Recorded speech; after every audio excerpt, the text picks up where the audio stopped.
October 31st, 1942.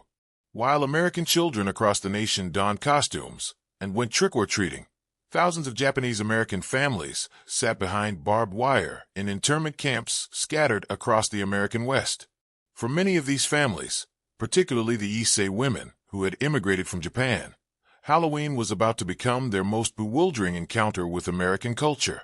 Before Pearl Harbor, Japanese immigrants, the Issei generation, had built thriving communities along the West Coast. They ran farms, businesses, and restaurants. They raised their American-born children, the Nisei, in a delicate balance between two cultures, the traditional Japanese values of their homeland and the American way of life surrounding them. For the Issei mothers and grandmothers, America was still a foreign land in many ways. They spoke primarily Japanese, practiced Buddhist or Shinto traditions, celebrated Japanese festivals. Many had never fully integrated into mainstream American culture. They didn't need to. Their communities were self-sustaining. In Japan, there was nothing like Halloween. The closest cultural parallel might be Obon, the summer festival honoring ancestor spirits. But even that was profoundly different. Obon was solemn, respectful, deeply spiritual. The idea of children dressing as monsters, demanding candy from neighbors, celebrating death and darkness with joy. It was utterly foreign. December 7th, 1941 shattered everything. Within months, Executive Order 9066 forced over 120,000 people of Japanese ancestry, two-thirds of them American citizens, into internment camps. Families had days, sometimes hours, to pack their belongings and report for removal. My grandmother said she was so terrified. She didn't speak English well.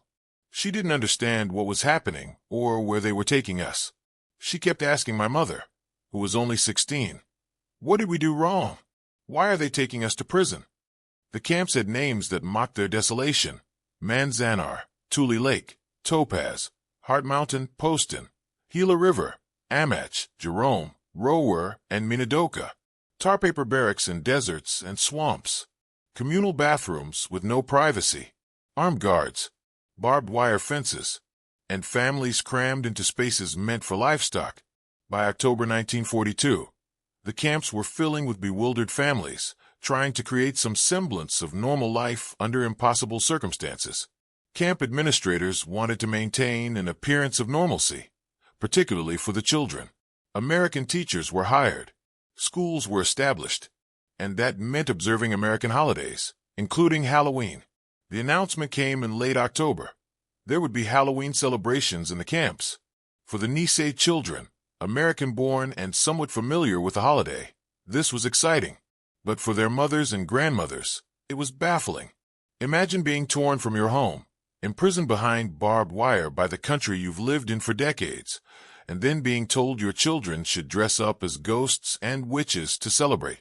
The cognitive dissonance must have been overwhelming. The camp newspapers announced costume contests, parties, and trick-or-treating between barracks. The Topaz Times wrote, "Halloween festivities will help bring normal American life to our community." But for many Issei women, nothing about this was normal. My mother told me her own mother was horrified. She thought Americans were teaching the children to mock death, to celebrate evil spirits. In Japanese culture, you don't joke about death or ghosts. The Buddhist concept is that spirits of the dead should be honored with reverence during Obon. Halloween seemed like the opposite, making death into entertainment, into something silly. My grandmother didn't understand why children would dress as skeletons and monsters. She thought it was teaching them to be disrespectful, even cruel. But the children were eager.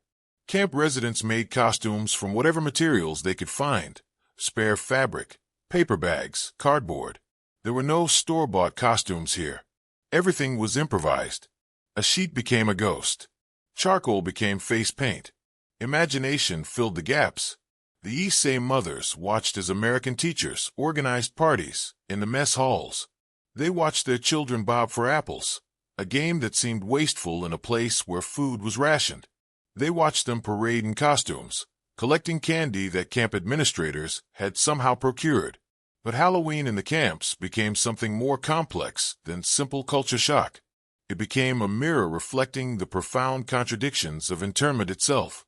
Here were Japanese American families, imprisoned by their own government, American traditions, being told to participate. Here were children being taught American culture, democracy, freedom, the pursuit of happiness, while surrounded by barbed wire and armed guards. The Halloween celebrations were part of the government's effort to maintain the fiction that these were not prisons, but rather relocation centers. By promoting American traditions and holidays, authorities tried to normalize the camps, to make them seem like regular American communities. But the Issei women weren't fooled. Some women wrote about the jarring experience in their private letters and diaries. One mother in Manzanar wrote, "The children dress as monsters and ghosts, but the real monsters are the ones who put us here." Another at Heart Mountain observed, "They want us to celebrate being American while treating us as the enemy. I do not understand this country." Despite their confusion and disapproval, many Issei mothers helped their children participate. They sewed costumes. They supervised parties. They did what mothers do. They protected their children's innocence, even when their own hearts were breaking. My grandmother said she didn't understand Halloween, but she understood her daughter's excitement. So she took apart an old dress and made her a princess costume. She said if her daughter wanted to be American, she would help her, even though it hurt to admit they were different. But there was also quiet resistance. Some Buddhist families refused to participate. Some mothers forbade their children from dressing as ghosts or skeletons, finding these costumes particularly offensive to their beliefs about honoring the dead. Others adapted the holiday to their own understanding. They told their children this was like Obon, a time when the barrier between worlds grew thin, but emphasized the respect and reverence that should accompany such occasions. For the Nisei children, Halloween became something precious, a connection to the American identity they were fighting to claim. Despite being in prison, they were Americans, and Americans celebrated Halloween. I was 7 years old at Topaz. Halloween was the first time I felt normal since Pearl Harbor. For a few hours, we weren't prisoners. We were just kids, trick-or-treating, eating candy, playing games. It was magical. The camps organized elaborate celebrations, costume contests with prizes, haunted houses set up in recreation halls, parades between the barracks, parties with music and dancing. Camp newspapers printed photos of the festivities with captions like, "Halloween fun despite conditions," and "Children keep spirits high." The subtext was clear. Even here, even now, life continued. Halloween exposed the widening gap between generations. The Issei clung to their Japanese identity. It was all they had left. The Nisei desperately embraced their American identity. It was their only hope for the future. The internment camps accelerated the cultural assimilation that was already happening in Japanese American communities. The Nisei generation saw participation in American holidays and customs as proof of their loyalty, as a way to demonstrate they belonged. The Issei generation saw it as a loss of their cultural heritage. Mothers and daughters argued. Grandmothers shook their heads. The Issei feared their grandchildren were forgetting who they were. The Nisei feared they would never be accepted as American enough. Halloween became a battlefield in this cultural war, one small holiday carrying enormous weight. By 1945, the war ended. The camps began to close. Families were released with a one-way train ticket, $25, and no apology.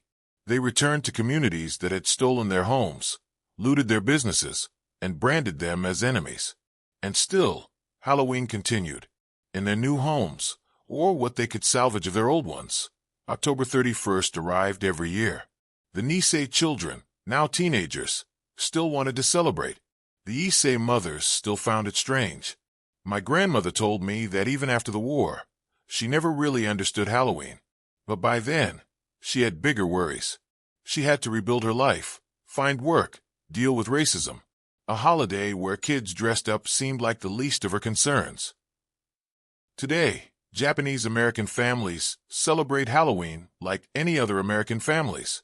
The Sansei, Yansei, and Gosei generations, 3rd, 4th, and 5th generation Japanese Americans, dress their children in store-bought costumes and take them trick-or-treating without a second thought. My grandmother's generation found Halloween so strange, so foreign. But for me, it's just part of being American. I'm Japanese American, and Halloween is part of my culture now. But the story of those first Halloweens behind barbed wire remains important.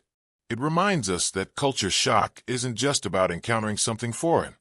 It's about encountering it under impossible circumstances. Halloween in the internment camps was never just about costumes and candy. It was about identity, belonging, survival.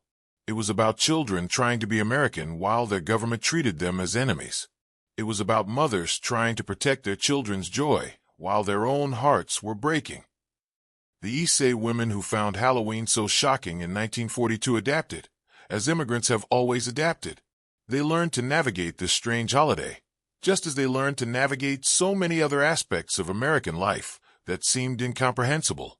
Some never fully understood it. To their dying day, they found the celebration of death and darkness troubling.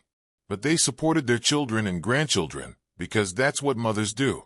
Today, when we see photos of Japanese American children in Halloween costumes in the internment camps, smiling despite their circumstances, we should remember the complexity behind those smiles. We should remember the mothers who sewed costumes from scraps while wondering if their families would ever be free.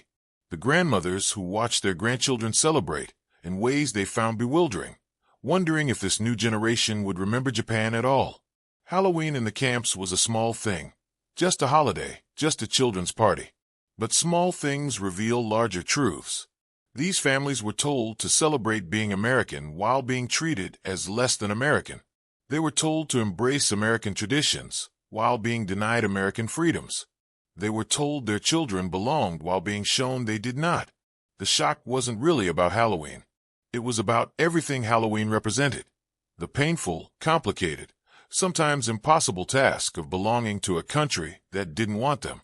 And yet they persevered. They celebrated. They adapted. They survived. And their descendants today dress their children in costumes and take them trick-or-treating, carrying forward both their American and Japanese heritage, proof that identity is not a choice between one or the other, but a bridge between both. That bridge was built by mothers who sewed costumes from scraps behind barbed wire, trying to give their children joy in a joyless place. Their shock has become their grandchildren's tradition. Their struggle has become their grandchildren's heritage.